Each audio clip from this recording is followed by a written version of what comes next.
Elektabilitas Presiden Joko Widodo masih relatif tinggi dibandingkan tokoh lainnya jika pemilu digelar saat ini. Dibanding Jokowi, Prabowo Subianto berada di posisi kedua.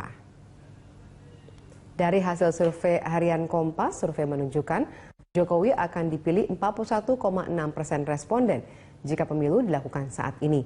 Sementara Prabowo Subianto dipilih 22,1%. Geliat stabilitas politik, keamanan, penegakan hukum, dan kesejahteraan dalam 6 bulan terakhir menjadi pertimbangan warga. Warga juga mempertimbangkan untuk mengidolakan pemimpin yang dianggap mampu mengatasi persoalan.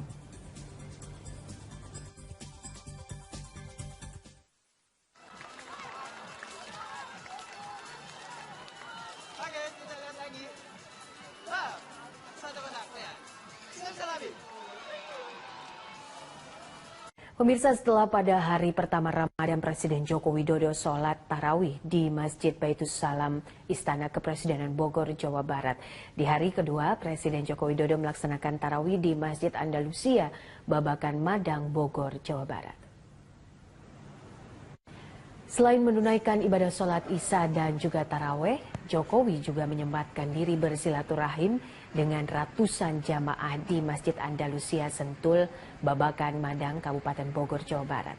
Kedatangan orang nomor 1 di Indonesia ini sempat membuat para jamaah kaget.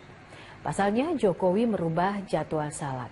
Seharusnya Jokowi menunaikan ibadah sholat Isya dan tarawih di masjid di kawasan Sempur, Kota Bogor yang berlokasi tidak jauh dari Istana Bogor.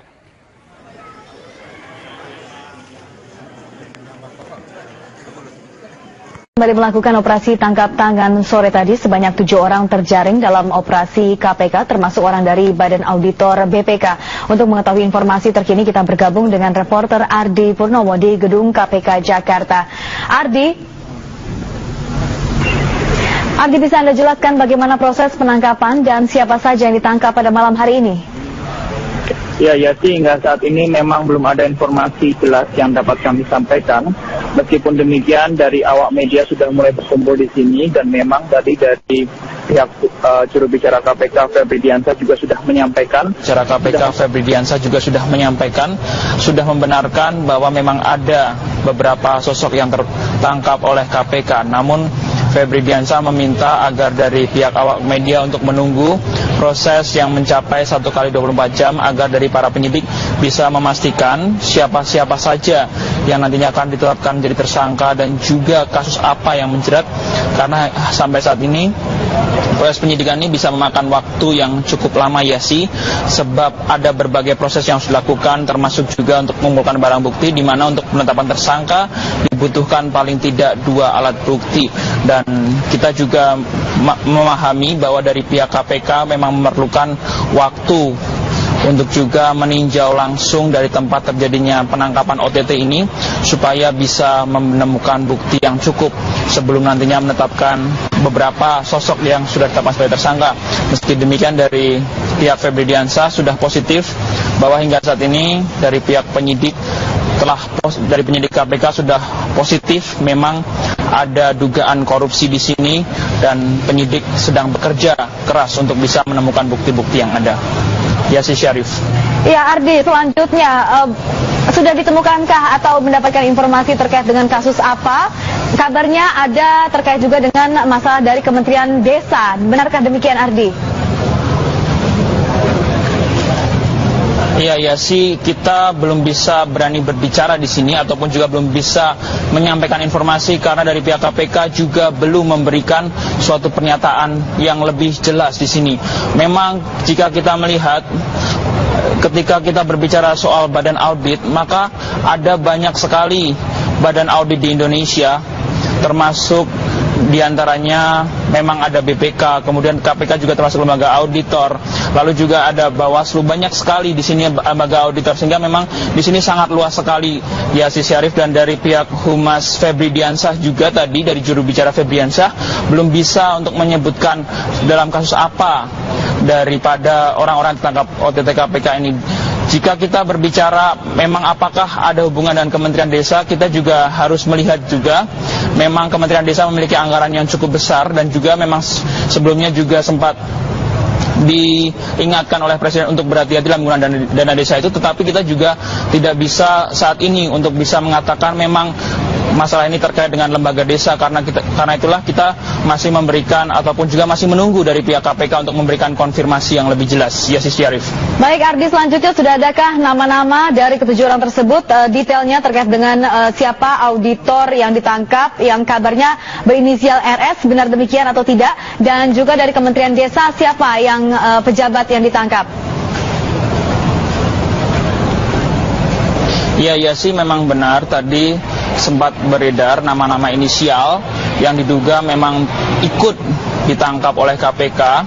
Namun juga sampai saat ini dari pihak di sini juga memang belum bisa memastikan apakah benar inisial-inisial itulah yang diduga terlibat dalam permasalahan suap ataupun juga permasalahan korupsi yang saat ini masih ditangani oleh KPK ini. Namun tentu saja kita sangat berharap dari awak-awak media di sini dan juga masyarakat tentunya untuk bisa mengetahui lebih lanjut sebenarnya kasus apakah yang menjerat daripada para tersangka maupun juga orang-orang yang tertangkap dalam OTT ini, dan kita masih menunggu dari konfirmasi dari pihak KPK. Yasis Syarif.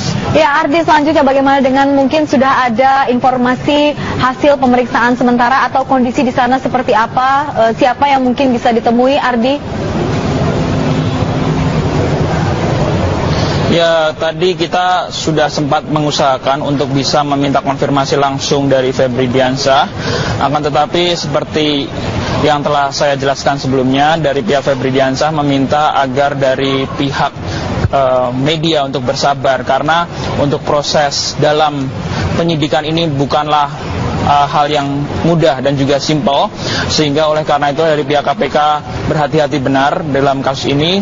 Tadi kita mendengar bahwa dari pihak KPK ingin mengadakan konferensi pers pada keesokan hari, namun demikian kita juga masih menunggu apakah nantinya dari pihak KPK akan merubah jadwal konferensi pers ini sehingga kita bisa lebih mengetahui sebenarnya apa yang terjadi dan siapa saja yang terlibat dalam OTT ini, sebab bagaimanapun juga kasus korupsi ini sudah berkali-kali terjadi di Indonesia, apalagi kasus korupsi yang diduga saat ini terjadi ini antara badan auditor dan juga lembaga yang diaudit, sehingga tentu saja untuk masyarakat ingin supaya masalah ataupun kasus ini segera ditangani, sebab masyarakat ingin bisa memberikan kepercayaan yang lebih tinggi kepada pemerintah.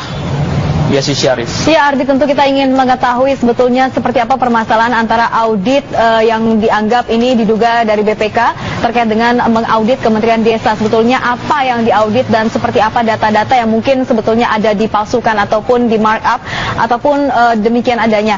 Namun bisa Anda konfirmasi apa atau mungkin sudah Anda dapatkan informasi terbaru terkait dengan masalah tersebut dari masalah Kementerian Desa ini yang diaudit? Kita dari KPK ini belum mengeluarkan pernyataan resmi apakah memang dari di sini KPK sedang menyelidiki kasus yang terlibat dalam Kementerian Desa. Tapi memang harus kita pahami bahwa Kementerian Desa memiliki anggaran yang cukup besar dan merupakan posisi yang cukup vital, terutama di mana saat ini dari Presiden Jokowi ingin membangun Indonesia dari tempat-tempat ataupun juga daerah-daerah yang selama ini tidak terlalu diperhatikan. Dan oleh karena itulah Kementerian Desa memang salah satu posisi yang sangat krusial dan sangat bisa dipahami jika saat ini termasuk salah satu yang diduga menjadi salah satu target ataupun juga pengecekan dari KPK terkait penggunaan dana yang bisa saja disalahgunakan. Namun demikian Yasis Syarif, kita tidak bisa untuk mengkonfirmasi sebelum dari pihak KPK memberikan informasi yang jauh lebih jelas. Oleh karena itu Yasis Syarif, sampai saat ini kita tetap akan menunggu konfirmasi dari pihak KPK terkait permasalahan ini. Yasis Syarif. Baik, terima kasih Ardi atas informasinya melaporkan langsung dari KPK. Dan pemirsa, ke informasi Komisi Pemberantasan Korupsi atau KPK hingga kini masih memeriksa oknum pejabat auditor utama BPK yang ditangkap. Pejabat itu berinisial RS dan masih menjalani pemeriksaan 1 kali 24 jam. Menurut jubir KPK Febri Diansyah, untuk selanjutnya akan ditentukan statusnya apakah dinaikkan menjadi tersangka atau tidak sesuai pemeriksaan selama 1 kali 24 jam. Sementara Sekjen Badan Pemeriksa Keuangan atau BPK, Hendar Ristriawan, membenarkan ada pejabat BPK yang dibawa oleh petugas KPK. Ada 2 orang pejabat dan 1 staf BPK yang dibawa ke gedung KPK malam ini. 2 pejabat BPK yang ditangkap KPK merupakan auditor utama keuangan negara 3. Dua pejabat itu berinisial R dan AS. Sementara satu staf BPK ikut dibawa KPK, inisial staf itu yaitu Y, namun Hendar belum bisa memastikan terkait kasus ketiganya dibawa KPK. Ya, betul. Jadi tadi jam 3.12 sore, ya, itu ada petugas KPK yang datang ke kantor BPK, dan petugas KPK ini langsung menuju ke salah satu ruangan auditor di BPK. Kemudian dilakukan pemeriksaan, tapi kita tidak boleh mendampingi apa yang dilakukan pemeriksaan. Kemudian jam 5.08 dua orang auditor BPK itu dibawa ke KPK dan satu staf dibawa ke KPK. Sampai hari ini, sampai jam ini saya masih menunggu berita lebih lanjut dari KPK. Tetapi besok sore saya mendapat informasi dari KPK akan dilakukan konferensi pers terkait peristiwa ini, dan juga dari BPK juga akan turut serta dalam kegiatan konferensi itu besok sore. Ya. Hanya jamnya masih belum tahu.